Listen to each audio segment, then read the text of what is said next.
Tilsley. Paula Martin.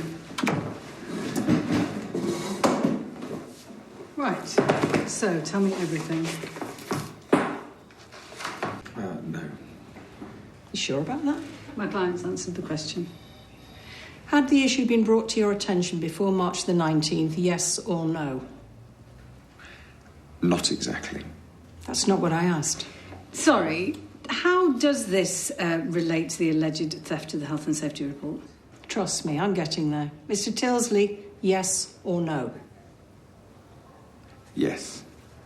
So you're saying you did know? No, not that the roof was structurally unsafe. The day before the collapse, Carla told me some repairs were needed. Does not tally with Mrs. Connor's original statement. Well, I suggest you take that up with her then. Oh, rest assured I will, as soon as we can locate her.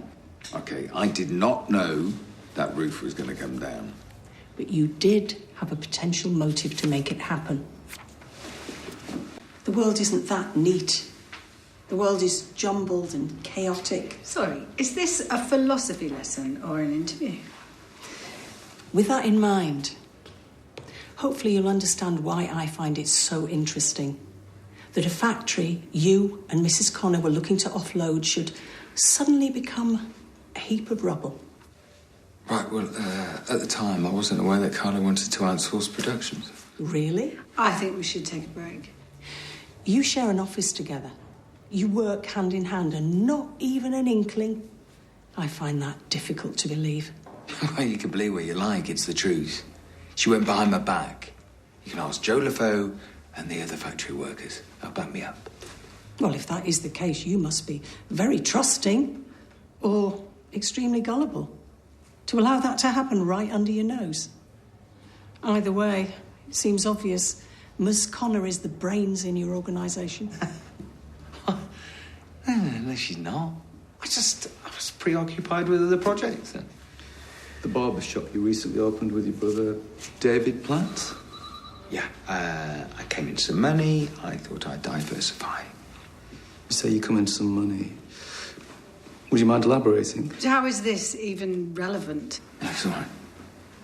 It's from my divorce settlement.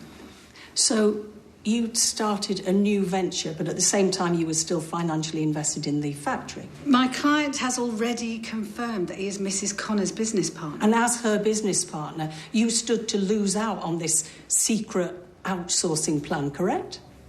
Yes. How much? What? I don't know. Care to guess? No. I mean, it doesn't matter now, does it? I mean, the project's dead.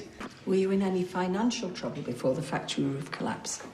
No. I told you I did quite well for my divorce settlement.